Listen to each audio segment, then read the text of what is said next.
May best be known as half of the folk duo Red Tail Ring. Laurel is releasing her new instrumental recording project titled The Iron Trios on October 11th.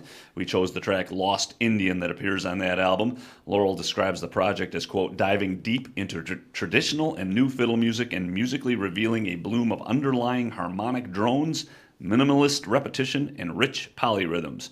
She collaborated with double bassist Evan Primo, guitarists Owen Marshall and Josh Davis, and fiddler Aaron Jonah Lewis on the album that Laurel produced herself. We started today's shows with the track Work Song from the 2018 studio album titled Pretty Blue by Traverse City multi-instrumentalist and singer-songwriter Chris Michaels. The prolific musician has released a large number of albums over the years. He also fronts the Chris Michaels Band, which will bring its jam band approach to Speakeasy Lounge next Wednesday night in Grand Rapids as part of the Local Spins Wednesdays series. And speaking of artists with new albums, we have a debut of a band here in the studio at Local Spins at WYCE. Welcome, Dave's at 7 to Local Spins. Thank you. So today in the studio I have Amy Young, Dave DeVos, and Paul Owenga. Fritz von Veltier and Leah Postema are also in this band. And Amy, you got to tell me a little bit about the genesis of this band, because you've been performing for many years around here, but Dave's at 7 sort of came together a couple of years ago, I understand. It did. Dave DeVos and I have been playing in various states for since probably 2000. And for a while, we were playing under the name just Amy Young and Friends and had various people kind of come in and go. But a couple of years ago, actually it's been more than a couple. Is when Paul joined us, Fritz joined us. We got Leah to do some backups and started to really hammer out some new music and do some actual recording of all of the things we were playing, and then came up with the name Dave's at 7 and kind of started from there. And that refers to you guys rehearsing at Dave's at 7, right? I'm guessing? It does. I know. Yes. Let's just be real about that. But it seemed very fitting because I think it's kind of it represents who we are in terms of kind of a laid-back group of people who are really good friends and want to do really good music. So maybe this will tell a little bit about the kind of music that you guys are churning out. But when you were growing up, Amy, and listening to music and being influenced as a young musician, what were the things that you were listening to? What was the music that really captured your attention? Well, funny, actually.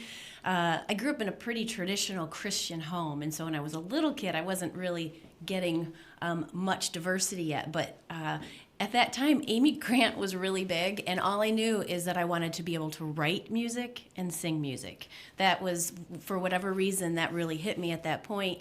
And so the whole idea was never just to be a singer, but it was to be a singer-songwriter. But of course, then, fortunately, with bad influence neighbors, I got into the real good stuff and was able to diversify a little bit into what I listened to. No, not at all. But, just Sheryl Crow and the Indigo Girls and, these women who were really writing, serious writers and performing, that was really what was influential for me. So your music's kind of rootsy. I mean, there are elements, I think, of folk and country and blues and rock all mixed together. Is that the way you'd sort of describe it? It is. It is. I tend to, hear something and get kind of challenged by it and then think, well, what would that sound like if I penned something like that? That's how a couple of our jazz tunes came about. It's because I do a lot of jazz singing on the side with various folks in town, and I love that stuff. And I thought, well, shoot, let's, can I write something that is similar to that feel? So that's where songs like "Come Home" and "In the Quiet" came from. Well, great. Well, we'll talk a little bit about the new album, too, but let's hear something from Dave's at 7. What are you going to start off with today? We're going to start out with the title track called "Blue Collar Baby." It's a tune that I actually wrote for my mom and dad, and it's really just representative of their life and how it impacted me. All right, so here we go. Dave's at 7 for Local Spins at WYCE. Hey, hey, hey, yeah. Hey, hey, hey, yeah. Hey, hey, hey, yeah. She's half crazy about that old Chevy, the one she had when she was a girl. He caught a glimpse, been smitten ever since, said, honey, let's give it a whirl. Found a little place of their own now, scraping and making ends meet. just a blue collar baby. Blue collar baby. The lights all twinkle on their little tree as they go to church on Christmas Eve. There aren't any boxes wrapped in paper, but they've got all they need. Keep each other warm on those long cold nights, expecting one day they'll say, we'll have a blue collar baby. Blue collar baby. Gotta be willing to work for love, spend some time, save our hearts. All we gotta do is hold on to what's true. And honey, that's me and you.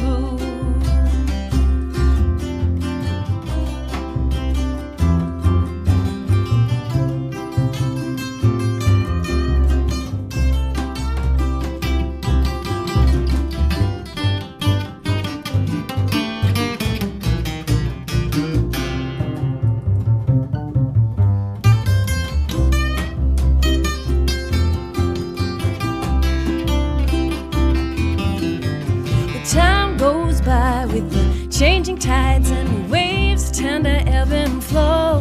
But they don't mind, say it's been quite a ride, and they'll take it as it goes.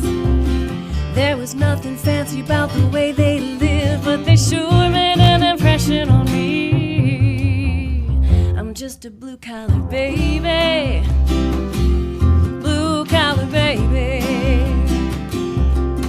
Now I'm looking for someone to call my own, and I know exactly what I need.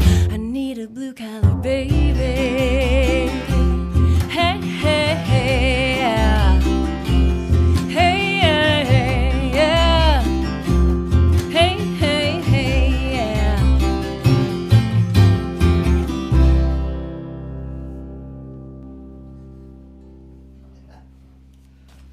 Blue Collar Baby. Dave's at 7 here for Local Spins on WYCE. They're in our Studio X.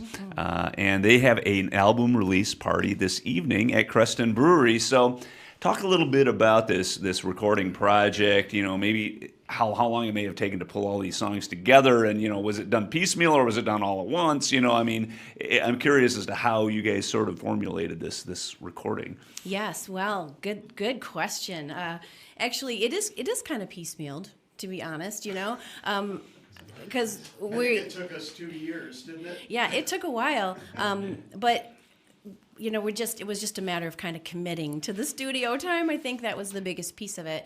And to be honest, I'm a writer at heart, and so I would always rather just write something new than to spend a lot of time producing something that I wrote last week, right? So for me, that's a challenge to okay, we got to hunker down, get in the studio, and do it. And so it's a real variety of songs, but there's a common thread of some social justice issues and I don't know. We put together. Fortunately, I have a wonderful group of people here who are willing to listen to the stuff that I am attempting to put together, and then they put in their ideas and their own musical talent and experience, and it creates something that I think is pretty good. So tonight at Creston Brewery, talk a little bit about that show. Starts at 9 p.m., is that correct? It does. It starts at 9, and we will be, of course, playing everything off of the new CD, plus a few old things, and we have already probably 4 or 5 new things to share with the crowd. And something that's a little special about tonight is for any download sold, any CD sold, $2 from each sale will go to Green Gables Haven. That's a West Michigan shelter for domestic violence. And they put together resources and support for those who are in those kinds of situations. And so we want to make sure to, support somebody else in our community. We're sort of community oriented and we feel supported and we want to pass that along. So that's what's going to happen tonight as far as who we're going to work to support. So, as a songwriter and one who really feels like you're penning music all the time, is the satisfaction, the joy come more from a song and seeing it develop and evolve into something that the band sort of creates, or is it performing live in front of an audience where you really get that feedback from fans? Oh, it's kind of both. Usually, when we pull something together, kind of for the first time in our practice space, then I usually can't sleep for hours, because that's like super invigorating. It's just great. But yeah, there is something really cool about when it all really comes together and it's more natural, or you're just playing and it feels organic because you know the tunes, we're comfortable together, and then we can share that with other people. So that's pretty awesome too. And I'm assuming that because everybody's coming from their own sort of background, that everybody's sort of piecing together and adding maybe their own influences and. Oh, absolutely. Mm-hmm. Which is great for me because I don't play bass, I don't play drums.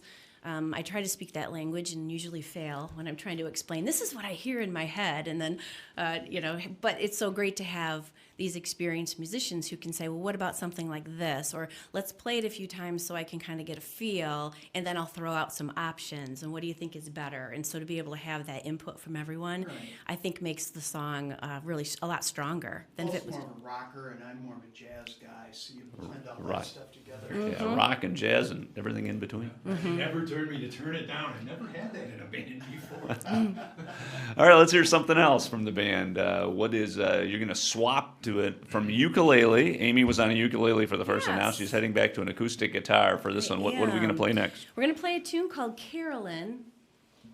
And this is written actually for a friend of mine. I went to grad school with her, and we had, I'm a social worker by day, and we had a cultural competence class together.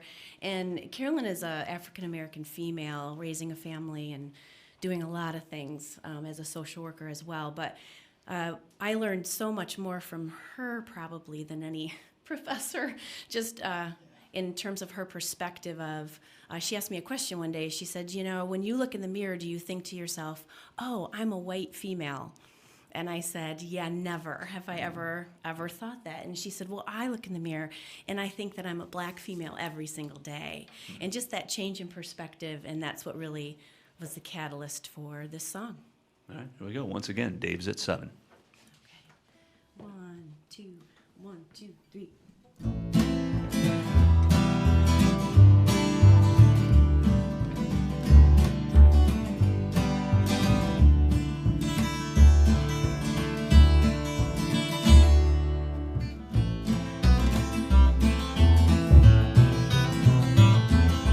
She lies awake as the morning light breaks.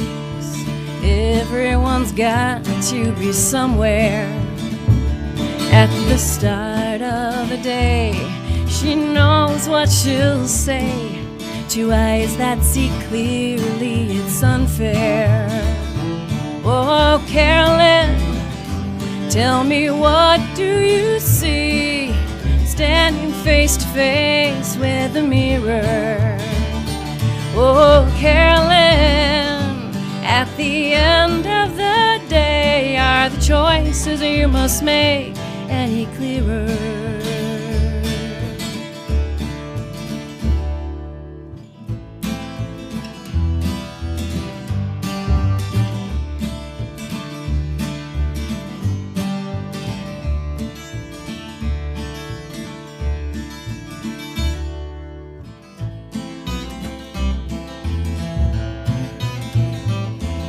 She opens the door, then hesitates, wondering what the day might unfold. 'Cause people are blind and their words so unkind, unaware of the power they hold. Oh, Carolyn, tell me, what do you see standing face to face with the mirror? Oh, Carolyn, at the end of the day, are the choices you must make any clearer? She dreams of the day when her worries will subside, and there's no more talk of giving in. Oh, Carolyn.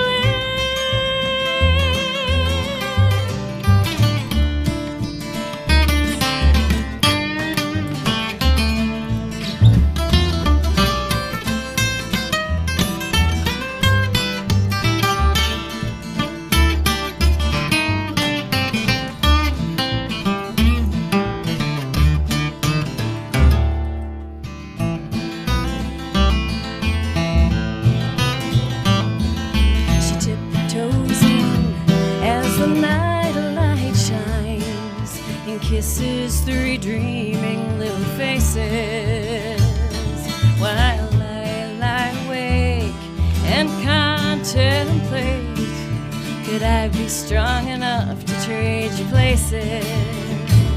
Oh, Carolyn, tell me, what do you see standing face to face with the mirror?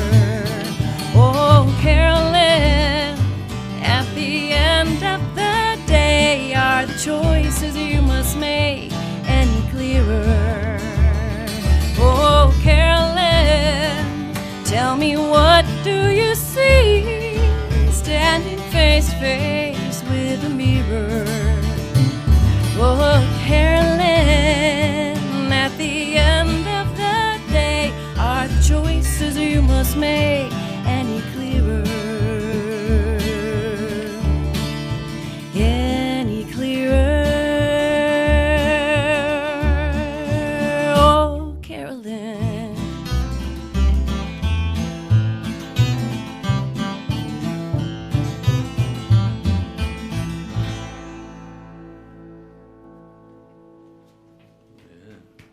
Right. We have Amy, Dave, and Paul from Dave's at 7 in studio here for WYCE 88.1 FM. They have a brand new album, Blue Collar Baby, and the release show is tonight, 9 p.m. at Creston Brewery in Grand Rapids. Beyond that, what's the plan for Dave's at 7 in terms of, touring and performing beyond tonight? You will find us at various venues around town. We just came off a summer of doing some more outdoor type of venues, and so the hope is to be able to do a few more places like Creston. We're kind of we're big fans of breweries. So, Aren't we all? Yeah. yes, we are. And actually, I'm just doing a little bit of doing some speaking with a few venues right now that we're getting some dates lined up, and also actually some help in the promotion, just because, as so many musicians deal with their day job and then trying to, carry out some dates and write and record, I could use some help with promotion. So I've got a couple of people that I'm talking to about that. So hopefully we'll even have some more on the books, just because someone else will be helping me with that. Yeah, double duty for most musicians can be very time consuming. It can be frustrating in terms of, just making the contacts you need in order to, book gigs and that kind of thing, and manage the band on top of that. And I imagine, because you are constantly writing, that there are more potential recordings in the future as well. Yes, there are. We've just been talking about that a little bit, about trying to be a little more, okay, let's get in there and at least be doing them a little more regularly, just so that they're getting done and we can be, releasing even just little singles or, 3 at a time here and there. That's kind of the trend anyway. These days, is not necessarily releasing an entire CD, and we certainly have more that we can be releasing. So. Great. Well, thank you so much for being on hand today. Dave's at 7. I always ask the folks that come into the studio to pick another Michigan musician, another act, another band or a local band that they love. And you picked an artist who's very well known in West Michigan, Delilah DeWild. And of course, Delilah has been kind of an institution, I think. Yes. She's from Saugatuck, but she plays all over the place. Tell me a little bit about your fandom, I guess, of Delilah and what she's done for the music scene. Oh, yeah, I'm a huge fan.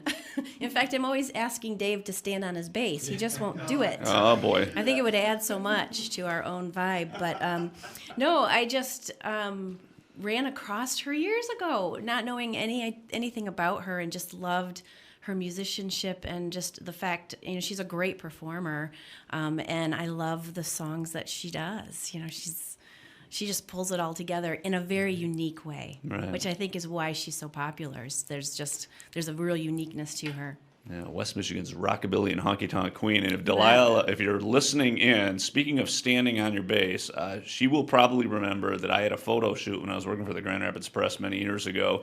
We were along Riverside Park, and I was with a couple people, and she had her bass, and she stood up on her bass and she cracked it. Oh, no. Oh, no. And Yeah. I was just, flabbergasted. She took it in stride. I'm hoping that everything went well, Right. but I'm And- sure she remembers that. Probably. And you know what? She's just a very kind person. Let me just throw that out there for She came to a gig. She and- did. She very was. gracious. We saw her at a gig once when we were doing jazz down at the Marriott, and of course I'm like, oh my gosh, right, all excited, and met her, and she's just cool and sweet and kind, yeah. and yeah, it was great. She's a nice lady. Yeah, Well, yeah. great. Well, thanks so much for being here. And this is indeed Delilah DeWild and the Lost Boys from Win My Love and All Messed Up for Local Spins on WYCE. So I asked her to sit in at that jazz gig. She says, oh, no, I don't play jazz. No.